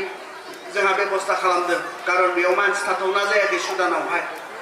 बे 3000 इन्डियानफोरा बेयाव मा खालामहैनाय साख्रि मावहैनाय जिखि जाया हादरावनो समस्या जाया मानो इन्डियानि मानसिफोर हाजार मानसिफोर लाना फैनाय नोंथांमोना खोनागोन नोंथाङा बहा साख्रि मावनो दिनैनि संसारावहाय जुदि जोंनि मानसिफोरा क्वालिफाइडब्ला जोंनि मानसिफोरा जुदि स्किलफुलब्ला जोंनि मानसिफोरा गुबुननिख्रुइ साबसिनब्ला नोंथाङा बहा साख्रि मावनो मोनथिगौ ने जोंनि गोबां बर'फोरा केरेला बायदि स्टेटआव खामानि मावनो थाङो गोबां जोंनि बर'फोरा केरेला बायदि स्टेटआव मानो केरेला मानसि गैया नामा दङ नाथाय बिथांमोननि केरेलानि गोबां सेंग्राफोरा मोजां फरायनानै हनै दुबाइयावनो हनै कुवाइटआवनो हनै सिंगापुरावनो हनै इंलेन्डआवनो हनै USA आवनो बिथांमोना साख्रि मावगासिनो दङ अब्ला जोंनि बर'फोरा दिनै माने बिटिआरनि साख्रिनिल' खोथा साननानै थाबाय थागोन न'आव गोग्लैसोनानै मानो आनएमप्लय जानानै थाबाय थागोन दिनै खारन जों गुबुनजों कम्पिट खालामजाबनो हानाय जोंनि फरायनायफोरा नङा जोङो नायाखै मोनसे जों कर्स सेलेक्ट खालामनाय लोगो लोगो बिनि स्कपखौबो जों साननांगौ थायो बे कर्सआ जोबनायनि उनाव माबा मोनसे खामानिनि थाखाय क्वालिफाइड जागोन ना जाया ओरैनो मानसिफोरा खालामनायखाय खालामदों बे नङा मानसिफोरा फरायनायखाय फरायदों नङा मोनसे कर्स जेब्ला जोङो सेलेक्ट खालामो मोनसे स्ट्रिम जों जेब्ला सेलेक्ट खालामो अब्लाना जोंहा नायनांगौ थायो बे जोबनायनि उनाव आं बबेबा मोनसे खामानियाव एंगेज जानो मोनगोन ना मोना आं माबा मोनसे मावनानै थांनानै थानो हागोन ना हाया बेखौबो जों नोजोर होनांगौ जायो जेब्ला जों माबा मोनसे कर्सखौ खालामनो जोङो थाङो दिनै गोबां मानसिफोरा बुहुमनि गुबुन हादराव खामानि मावनानै थांनो हादों आं एसे आगोलाव नुदोंमोन जोंहा बर'नि सासे इउटिउबार दङ बर'नि आलफ्रेड होननाय बिथाङा माखासे मानसिफोरखौ दिन्थिदोंमोन माखासे जोंनि बर'फोर जायफोरा गुबुन हादराव खामानि मावदों आरो जोङो जुदि दिनै गोसो होनानै फरायोब्ला जोंनि बे सेंग्रा सिख्लाफोराबो दिनै बुहुमनि बबे हादराव खामानि मावनो बिथांमोना मावनो हागोन आरो गोबां दङ आं गावनो नुनानै फैदों आं इंलेन्डआव जेब्ला बोसोर दङमोन आं गोबां इन्डियानि मानसिफोरखौ लोगो मोन्दोंमोन जायफोरा गुबुन साख्रि मावनानै थांनानै दङ आरो गुबुन हादराव मानसिनि जि लाइफनि जि क्वालिटि बेबो गोजौआव दरमाहायाबो बहुत गोबां थाखा फैसा बिथांमोना मोनो जोंनि इन्डियानि गोबां मानसिफोरा बाहेरायाव खामानि मावनो नागिरो खारन जि सालारि बियो सालारिया बहुत गोजौआव जोंनि इन्डिया बेबायदि सालारि जोंनि गोबां मानसिफोरनो होनो हाया बेनिखायनो जोंनि गोबां मोजां डक्टरफोरा US आव जोंनि गोबां मोजां डक्टरफोरा इउर'पआव खामानि मावदों खारन लाइफनि क्वालिटियाबो बहुत गोजौआव आरो बिथांमोननो होनाय सालारियाबो बहुत गोजौआव जिखौ नोंथाङा इन्डियाआव मोननोनो हाया बेनिखायनो दिनै जोङो बे फिसा साननायजों जों थांना थानो हाला जोंनि साननायफोरा गेदेर जानांसिगोन जोंनि साननायफोरा गुवार जानांसिगोन अब्लानासो जोङो थांनानै थानो हागोन सोलायनाय थासारियाव जेब्ला जों थांनानै थानो रोंनाय नङा जों गोमोरलांगोन सोलायनाय थासारिजों जेब्ला जोङो जुजिजाबनानै जों थांना थानो सोलोंनाय नङा जों गोमोरलांगोन जोंनि साननाया दिनै ग्लबेल जानांगौ फिसा नङा गावनि खिनिनि बाथ्राल' नङा गाव थानायनि खिनिनि बाथ्राल' नङा नाथाय संसारखौनो जों साननो हायो दिनै आरो बे खाबुखौ जोंनि बिमा बिफाफ्रा दिनै जोंनो होदों दिनै बेनिखायनो फरायसा फरायसुलिफोर गोसो हो सेकेन्ड बाथ्रा फरायसा फरायसुलिफोरनो नैथि बाथ्रा जोङो नैबेजोंबो जोंनि आं गोबां बर'फोरखौ बर'फोरनियाव आं गोबां टेलेन्ट नुदों रोंगौथिफोरखौ नुदों दिनै जोंहा हालिचरनमोन जों मोनथिगौ बिथाङा इन्डियानि फुटबलावनो सासे मोनथिजानाय मानसि आरो बावैसो जोंनि सासे बर' हिन्जावसा इन्डियानि फुटबल टीमखौ बिथाङा दैदेनदों आपर्ना नार्जारी नामा बिथाङा बर' हिन्जावसाफोरनि बर' फुटबल टीमखौ बिथाङा दैदेनदों जोंहा जमुनामोन दङ अंकसितामोन दङ आरो दहाय जोंहा आसामनि हिसाबैब्ला जों खोनाबाय दहाय हिमा दासनि जों खोथा खोनादों हिमा दासनो गुसुं समावनो मा खालामदों बिथाङा 21 समावसो जादोंमोन दां बे समाव बिथांनो DSP आसाम पुलिसनि जि गेदेर मोनसे अफिसार रेंकनि मोनसे जि पजिशन बिथांनो साख्रि हिसाबै होदों बे गुसुं समाव बिथाङा दिनै 23 सोल'सो जागोन बिथाङा 23 बोसोरसो बयसनिल'सो जागोन नाथाय बिथाङा गेदेर मोनसे साख्रि मोननो हादों बिथांनि टेलेन्टनि गेजेरजों जों हिमा दासनि खोथा रायज्लायोबा बिथाङा मा खालामो जों बयबो मिथिगौ बिथाङा खारोल'सो बिथाङा खारनायनिल'सो खामानि मावो आरो जों बर'फोरा मानो खारनो हाया दिनै आं फोथायो नैबेखौसो बुंनो नागिरदों आङो बेवहाय गोबां जिरायनानै थागोन जमुनामोन बायदि अपुर्णामोन बायदि हलिचरनमोन बायदि बेवहाय गोबां जिरायनानै दङ नाथाय मोनसेल' प्रब्लेमा बिथांमोना मा मावदोंमोन बेखौ जों मावनो गोसो गैया बिथांमोना मा खस्थ' खालामनानै बे लेभेलाव थांदों बे थाखोआव थांदों बे खस्थ'खौ जों खालामनो गोसो गैया बे जोंनि रोंगौथिफोरखौबो जों नायनांगोन आंनाव मा रोंगौथि दङ आरो बे रोंगौथिजोंनो आं बुहुमाव सिनायजानाय जानो हागोन नामा बे रोंगौथिजोंनो आङो थांनानै थानायनि मोनसे राहा लामा मोनगोन नामा बेखौबो जोंहा नायनांगौ दङ बेनिखायनो जोंनि बर'फोरा गोबां आयदायाव जोङो गोरों जोंहा टेलेन्टफोर दङ गोबां बिसयाव नाथाय जोङो खस्थ' खालामनो गोसो गैया बेखौ नागिरनानै दिहुननानै बे आयदायाव जोङो गुबुननिख्रुइ साबसिन जानो जि खस्थ' खालामनांगौ बे खस्थ'खौ जों खालामनो गोसो गैया बिथांमोननिफ्राय खोनासं हलिचरनमोननिफ्राय खोनासं बे थाखोआव थांनो बिथांमोना मा खस्थ' खालामखो नोंबो खालाम बे खस्थ'खौ जमुना मोना मा खस्थ' खालामखो बे थाखोआव थांनो हिमा दास मोना बे थाखोआव थांनो मा खस्थ' खालामखो मेरि कम मोना बे थाखोआव थांनो मा खस्थ' खालामखो बे एखे खस्थ'खौ नोंथांमोनाबो खालामोब्ला बे एखे सेक्रिफाइसखौ नोंथाङाबो खालामोब्ला नोंथाङा बुहुमाव सिनायजानाय सासे मानसि जागोन बे टेलेन्टजों नोंथाङा थांनानै थानायनि मोनसे राहा लामा नोंथाङा मोनगोन बेनिखायनो दिनै जोंनि गोबां बर'फोर दङ जायफोरा बेबायदि टेलेन्टेड नाथाय बिथांमोना बे टेलेन्टसफोरखौ बिथांमोना नेग्लेक्ट खालामदों बिनि सायाव बिथांमोना खामानि मावनो गोसो गैया बेखौ लानानै बिथांमोना खस्थ' खालामनो गोसो गैया जायनि थाखाय सिनायजानाय जायाखै जायनि थाखाय मिथिजानाय बिथांमोना जायाखै बिथांमोना मोनसे गेमाव देरहाना फैनानै इसेबां लाख लाख थाखा बिथांमोना मोनदों मान सन्मान बिथांमोना मोनदों साख्रि बिथांमोना मोनदों आरो जोंनि बर'फोराबो बिदि खस्थ' खालामोब्ला नाथाय दिनै न' सिङाव हाबनानै मबाइल गेम गेलेबाय थायोब्ला जों बेबायदि रावबो देरहासार जानो हानाय नङा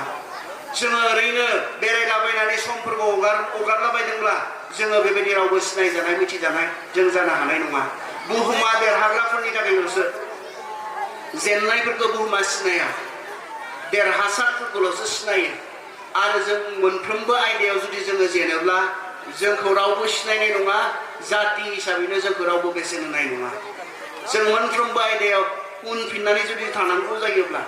आरो जागोन जेब्ला जोङो नंबां जाबाङावसो गोसो होगोन बेरायलाबायनायाव गोसो होगोन फरायनांगौ समाव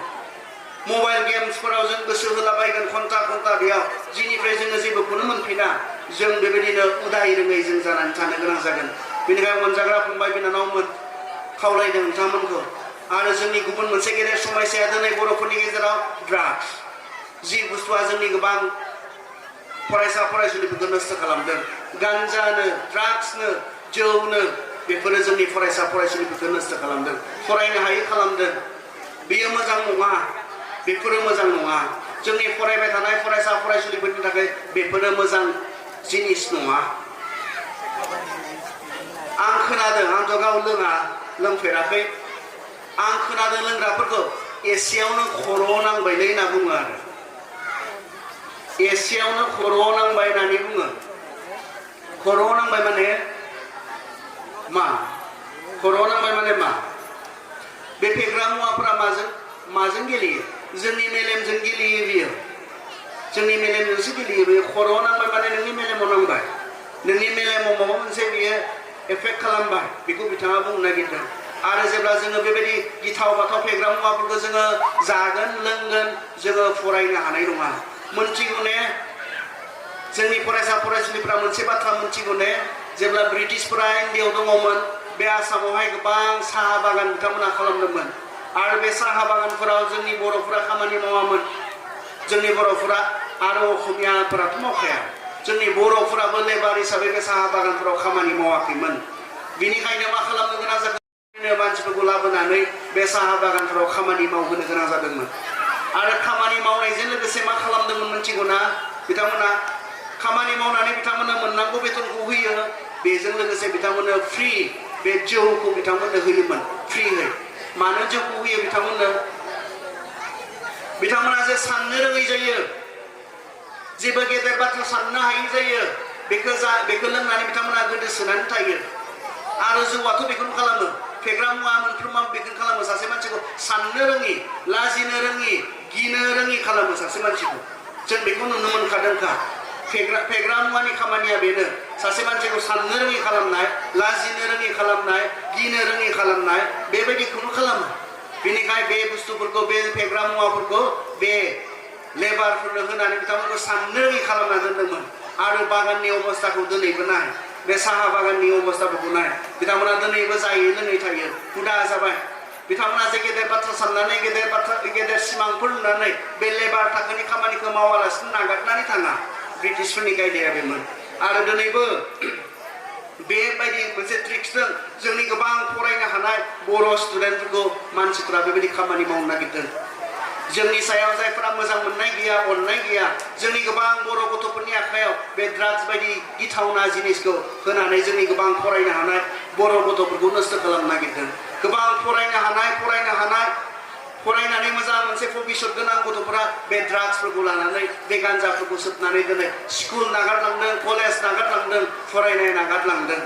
जुदि दिनै जोंनि गासैबो सेंग्रा सिख्लाफोरा बेफोरखौ लाग्रा जायोब्ला बिथांमोना साननो रोंनाय नङा जेबो बिथांमोना गिनो रोंनाय नङा बिथांमोना माबा मोनसे गोजौ थाखोनि बाथ्रा साननो रोंनाय नङा आरो आंथ' बेखौनो होनदों साननो रोङै जायो बेखौ जेब्ला लायो सासे गथ'आ जेब्ला ड्राग्स लाग्रा जायो सासे गथ'आ जेब्ला गान्जा सोबग्रा जायो साननो रोङै बिमाखौ बुनो हानायालाय साननो रोङैयानो जागोन बियो बिफाखौ बुनो हानायालाय साननो रोङैयानो जागोन बियो बेबायदि जायो बिथांमोननो थाखाल' नांगौ फैसाल' नांगौ ड्राग्स लानो गान्जा सोबनो बेबायदि अबस्थानि जों नुनो मोनो दिनै बेफोरो जोंनि हिउज मोनसे प्रब्लेम आरो दिनै जोंनि फरायसा आफादफोराबो दिनै बे बाथ्राखौ मोनदांनो हादों बर'फोरनि गेजेराव बे गिथावना बेसादा बेसेबां गोख्रैहै गोसारनानै जोंनि गोबां सेंग्रा सिख्लाफोरखौ नस्थ' खालामदों बिनि सायाव गोबां एवेयारनेस प्रग्राम सांग्रांथि प्रग्राम लानो गोनां जादों दिनै खोनासं सेंग्रा सिख्लाफोर जायफोरा नोंसोरखौ अना बिसोरसो नोंसोरनि आखायाव बेबायदि गिथाव बुस्थुफोरखौ बेबायदि गिथाव जिनिसफोरखौ होगोन बिसोरसो गुबुना होनाय नङा नोंथांमोनखौ जायफोरा नस्थ' जानायखौ लुबैयो नोंथांमोनखौ जायफोरा फरायनो हायि जानायखौ लुबैयो बेबायदि जोंनि सुथुर जोंखौ अननो रोङि मानसिफोरासो बेबायदि गिथाव जिनिसफोरखौ जोंनि आखायाव होनो हागोन बेनिखाय सोरनिफ्राय मा नाजावनानै मा लोंदों सोरनि आखाइनिफ्राय मा नाजावनानै मा सोबदों सोरनि आखाइनिफ्राय मा नाजावनानै मा जादों जोंहा साननो गोनां दङ नोंखौ फरायनो हायै खालामोब्ला जोंनि सेंग्रा सिख्लाफोरा बेफोरखौ जायै लोङै फरायनो हायै जालाङोब्ला जोंथ' थाबाय थानाय नङा बिथांमोना थाबाय थानाय नङा गाबोन समाजखौ जातिखौ दैदेननायनि बिबाना नोंथांमोननि आखायाव फैगोन दिनै नोंथांमोना सोलोंनांगौ समाव बेफोरखौसो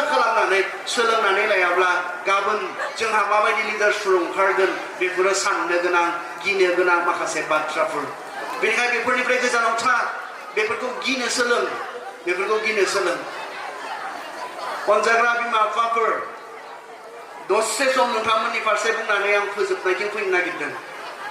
जोंनि गोबां बिमा बिफाफोरा सानो कलेजाव स्कुलाव फिस होनायानो जोंनि जोबथा खामानिफोर बायदि जों साननो नागिरो जोंहा गुबुन जेबो बिबान गैयाफोर बायदि जोङो साननो नागिरो नाथाय बे नङा आं बेखौसो नुनो मोनदों जेब्ला सासे मानसिया आबाद मावो बियो मोजां जोलै नागिरो आरो बे मोजां जोलैखौ फोनायानो थोजासे नङा गायनायानो थोजासे नङा जोलैया मोजांब्लाबो थिगानो दङब्लाबो बेखौ गायनायनि उनाव गोबां जोथोन लानांगौ थायो बिनिफ्राय फिथाइ मोननो थाखाय आं बेखौसो नुनो मोनदों एम्फौ बानाय समाव एम्फौखौ बोखारना होनो बेराम जानाय समाव बेरामखौ सोखाना होनो बेबायदि मोनसे दायित्व थायो सासे आबादारिहा बेखौ जुदि नायफा फोसाबफा खालामाब्ला बियो नस्थ' जालाङो जों फिथाइ मोननांगौ समाव फिथाइ मोना गथ'फोराबो जोंनि न'खरनि मोनफा मोनफा आबादफोर बायदि जेराव जोङो इनभेस्ट खालामदों जेराव जों गोबां थाखा फैसा खरस खालामदों नाथाय जेबोखौनो मोनफिननाय गैयाब्ला मानो जों बेसेबां थाखा फैसा जों खरस खालामगोन जोंथ' सानो स्कुलाव हरनांगौ थाखा फैसा हरोब्लानो जोबो कलेजाव होनांगौ फिसफोरखौ होबानो जोबो नङा बे थोजासे नङा जों नायनांगोन जोंनि गथ'फोरनि आखल आखुफोरखौ जों नायनो रोंनांगोन बबेथिं सोलायलांदों बबेयाव गोसो होलांदों बेफोरखौ जोङो नायै नायै जोङो फोसाबनो रोंनांगोन आरो गोसो होनो गोनांथार बाथ्राया नैबे बिमा बिफाफोर खोनासं सासे मानसिया मोजाङै देरनोब्ला सासे मानसिया जौगानोब्ला बेनो मोजां मोनसे इनभाइरनमेन्ट नांगौ जायो मोजां मोनसे थासारि नांगौ जायो थासारि जोंनि बिमा बिफाफोरा जोंनि न'खराव बे थासारिखौ जोङो सोरजिनानै दोननो हादोंना हायाखै नोंथांनि न'खराव जुदि स्टुडेन्ट दङब्ला फरायबाय थानाय जुदि सेंग्रा दङब्ला सिख्ला दङब्ला गथ' दङब्ला बे फरायथावना मोनसे थासारि नों होनो हादोंना हायाखै जायै लोङै जुदि सानफ्रोमबो न'खराव नांज्लायनाय जायोब्ला माबोरै जोंनि फरायसा फरायसुलिफोरा फरायनो हागोन सानफ्रोमबो बे न'खराव दावराव दावसिसो जायोब्ला जोंनि फरायसा फरायसुलिफोरा माबोरै फरायनो हागोन बेनिखायनो बिमा बिफाफोर हिसाबै जोंहा स्कुलाव होनांगौखौ होनाया जोबथा खामानि नङा न'आव जोंहा बिसोर फरायनो हाथाव मोनसे थासारिखौ मोनसे इनभाइरनमेन्टखौ जोङो क्रिएट खालामनो सोरजिनानै दोननो जों हानांगौ जायो आरो जि बाथ्रायाव जोंनि गोबां बिमा बिफाफोरा कनसियास नङा थर गोनां नङा जि बाथ्रायाव जोंहा जुदि फरायनाय गथ'फोर दङब्ला बेहाय फरायथावना मोनसे गोजोन थासारि नांगोन फरायनो हाथाव मोनसे गोजोन थासारि गोग्गो थासारि जोंनो नांगोन बेयावहाय अब्लासो फरायनायाव गोसो होनो हागोन दिनैबो बिमाखौ नांज्लायनाय नुयोब्ला गाबोनबो बिफाखौ नांज्लायनाय नुयोब्ला बे गथ'फोरनि जि गोरलै मेलेम बे गोरलै मेलेमा दुखु मोनो आरो बेनिफ्रायनो बे असान्तिनिफ्रायनो गोबां सेंग्राफोरा मा जायो माखासे फेग्रा मुवाफोरनि सहाय लानाय गोजोननो थाखाय रंजानो थाखाय बेबो जायो जोंहा रिसार्च जायफोरा रिसार्च खालामदों बिथांमोना बुंदों जि न'खराव असान्ति सानफ्रोमबो बे न'खराव गोजोननो थाखाय बैफोरखौ बावगारनो थाखाय माखासे सेंग्राफोरा बेफोरखौ बेबहार खालामनानै माखासे रिसार्च खालामग्राफोरा नायबिजिरना देहेन खालामग्राफोरा बिथांमोना बे बाथ्राखौ बुंदों बेनिखायनो गोजोन जानांगोन गोग्गो जानांगोन बिथाङा फरायनो हाथाव मोनसे थासारि जोङो होनो हानांगोन नाथाय जोंनि गोबां बर' न'खरफोरावहाय जोङो बेबायदि खोब जों मा खालामा जों केयार खालामा स्कुलाव थांनांगौ आरो होनांगौ होदों बे रोखोमनि नाथाय बिथाङा दिनै फरायनो हाथाव मोनसे थासारि जानांगौ बेखौ जों गोबां समाव जों होनो हाया आं एसे सिगाङाव फेग्रा मुवानि बाथ्रा बुंलांबाय जोंनि गोबां बर' न'खरफोरखौ गुलाय गुजाय खालामनानै असान्ति खालामनानै दोननाय मोनसे जिनिस जानो हागौ बियो बेनिखायनो आं मिथिया बे बैसागु समाव बिनि सोमोन्दै बुंथावो ना बुंथावा नाथाय आं मा नुदों आं बेखौ बुंनांगोन आं फोरोंनो फैदोंब्ला आं मा नुदों आं बेखौ बुंनांगोन आं नैबेखौसो सानो आङो जि बुस्थुआ जि जिनिसा जोंनि गोबां सेंग्रा सिख्लाफोरनि लाइफ नस्थ' खालामदों जोंनि गोबां न'खरफोरखौ असान्ति खालामदों जि जिनिसा जोंनि गोबां हिनजावफोरखौ हौवा गैयै खालामदों जि जिनिसा जोंनि गोबां बिमा बिफाफोरखौ गथ' गैयै खालामदों बे जिनिसा जोंनि कालचारनि माबोरै मोनसे बाहागो जानो हागौ आं बेखौल' सानो जुदि बेयो जोंनि मोनसे जौगानो हायैनि मोनसे कारनब्ला बेखौ बेबहार खालामनाया फोसाबनाया मोजां होननानै आं सानो आरो बिनि बाथ्रायाव जोङो सांग्रां जानाया मोजां होननानैसो बेनो जोंनि गोबां सेंग्राफोरखौ फरायनो हायै खालामदोंब्ला बेखौ नागारनाया मोजां जोंनि न'खरफोरखौ बे जिनिसा गोबां असान्ति खालामदोंब्ला जोंनि समाजखौ असान्ति खालामदोंब्ला नांज्लायहोनाय बुज्लायहोनाय नागारलायहोनाय आरो गोबां समाव हौवा हिनजाव नागारलायनायनि कारनाबो बे जादों नैबे फेग्रा मुवा कारन लोङै जायै हिनजावनि सायाव बेहा मा दायित्व दङ बेखौ बे साननो रोङा जायो बिफा हिसाबै बेहा मा मावनांगौ दङ बेखौ साननो रोङा जायो बियो अब्ला जाय हौवाया हौवा बायदि थानाय नङा जाय बिफाया बिफा बायदि थानाय नङा बेजों सोर हिनजावा थाबाय थागोन सानफ्रोमबो जायै लोङै गावहा न'खराव जे माबा मोनसे मावनांगौ दङ बेखौ बियो थर गैयै जालाङोब्ला बेखौ बियो मावनो रोङै जालाङोब्ला मोनसे न'खरा माबोरै जौगागोन बेनिखायनो जोंहा सोरबा खालामबाय दिनै जों खालामबाय थानांगौ आं बेखौ साना आरो सोरबा बेखौनो खालामबोबाय दिनै जोंबो बेखौनो खालामलांबाय थागोन बे नङा माखौबा जोंहा फोसाबनांगौब्ला माखौबा सोदांनांगौब्ला जोंहा सोदांनांगौ जोंहा थायो दङ गोबां सेंग्राफोर थैदों ड्राग्स एलकहल बेफोरो मा होननानै बुंदों स्कलारफ्रा सानसुमैगिरिफ्रा बुहुमनि गोबां गुबुन गुबुन दावहायाव जेसेबां मानसि फुथारबाय थैबाय बेनिख्रुइबो बांसिन मानसिया फेग्रा मुवाजों थैबाय होननानै बुंदों जोंनि सेंग्रा देरफुबाय गथ'फोरा लामायाव सामायाव थैलाबायनांगौ जादों बेफोरखौ बाहायनानै जेहा जोंखौ फुथारो फोथैयो जेहा जोंखौ जोंनि गोबां खहा खालामो आं सानदों बियो जोंनि लाइफनि मोनसे बाहागो जानो हाथाव नङा होननानैसो आं सानो जोङो गोग्गो मेलेमजों थांनानै थायाब्ला साननो हानाय जोंनि जि केपासिटि बे केपासिटिजों जों थांना थायाब्ला जोङो गुबुनजों कम्पिट खालामजाबनो जों हानाय नङा गुबुनजों जों बादायलायनानै जों थांना थानो हानाय नङा बेनिखायनो अनजाग्रा बिमा बिफा नोंथांमोन आंनि खावलायनाया बे नोंथांनि न'खराव जुदि स्टुडेन्ट दङब्ला फरायनो हाथाव गोजोन गोग्गो मोनसे थासारिखौबो हो सानफ्रोमबो जानायनि लोंनायनि समयसा गथ'नि सिगाङाव बुङोब्ला सानफ्रोमबो नांज्लायनाय बोराबज्लायनाय बे न'खराव थायोब्ला गथ'फोरनि जि गोरलै मेलेम बे गोरलै मेलेमा दुखु मोनो आं मिथिगौ नोंसोरबो जेब्ला उन्दैमोन नोंसोरबो जेब्ला गथ'फोरमोन नोंसोरनि बिमा बिफाखौ नांज्लायनायखौ नोंथांमोनाबो मोजां मोनामोन आरो आंबो मोजां मोनाखैमोन आंनि बिमा बिफाया जेब्ला नांज्लायो आं असान्ति जादोंमोन आं बिसोरखौ जेब्ला बोराबलायनाय नुयो आं असान्ति जादोंमोन आरो गथ'फोरा बिदिनो जायो रावबो गथ'फोरा बिमा बिफाखौ सानफ्रोमबो नांलायनाय बोराबलायनाय बेखौ माब्लाबो लुबैया फरायनो हायि जायो ओंखाय गोजोन गोग्गो मोनसे थासारि जोंनि गथ'फोरनो होनो हानाया आरो बेल' नङा बिथांमोनखौ जोङो थुलुंगा होनो हानांगोन बिथांमोनखौ जोङो फरायनायाव जों थुलुंगा होनो हानांगोन बिथांमोननि फोरोंगिरिफोरजों जों रायज्लायनो नांगोन लोगो हमनानै मा बिसयाव मोजां मा जानो हाथाव गथ'आ बेफोरखौ जोङो बिथांमोननि फोरोंगिरिफोरजों जोंहा बिमा बिफाफोर हिसाबै जोंहा बेफोर बिबानफोरा दङ जों गोबां समाव मोनथिया जोंनि गथ'फोरनि फोरोंगिरिफोरा सोर जों माब्लाबा लोगो हमफेरा जोंनि गथ'फोरनि आं जेब्ला इंलेन्डआव दंमोन मोनसे स्कुलाव आं खामानि मावोमोन दानसेयाव खनसे बिथांमोना फोरोंगिरिफोरखौ लोगो हमनांगौमोन गथ'आ बबे बिसयाव सोलायदों बबे बिसयाव मोजां जालांदों बबे बिसयाव बिथाङा दुरबल जालांदों लोरबां जालांदों बेफोरखौ फोरोंगिरिफोरनियाव सोंनानै बिथांमोननि रिपर्ट बिथांमोना सानफ्रोमबो दानफायाव खनसे बिथांमोना कालेक्ट खालामनांगौ जायोमोन आरो फोरोंगिरिफोरा बिथांमोननो खोन्थायोमोन नोंनि गथ'आ बेबायदियाव मोजां बियो बेयाव मोजां जागोन अब्लाना बिमा बिफा हिसाबै बेयावनो थुलुंगा होयोमोन बिथांमोना बेबायदिसो फरायनायाव बिथांमोना बिमा बिफाफोर हिसाबै बे पार्टखौ बिथांमोना मावो थाखा फैसा होनो हानायानो जोबथा खामानि नङा बेनिखायनो जोंहा सांग्रां जानांगौ जोंहा मावनो नांगौ सानफानांगौ नायफानांगौ गोबां दङ नायफानांगौ सानफानांगौ जोंहा गोबां दङ बबेथिं सोलायलांदों गथ'आ मा जालांदों गथ'आ बेफोरखौ जोंहा नायनानै बुंनांगौ समाव बुंनो रायनांगौ समाव रायनो फोसाबनांगौ समाव फोसाबनो जों बिमा बिफाफोर हिसाबै जोंहा गेदेर बिबान दङ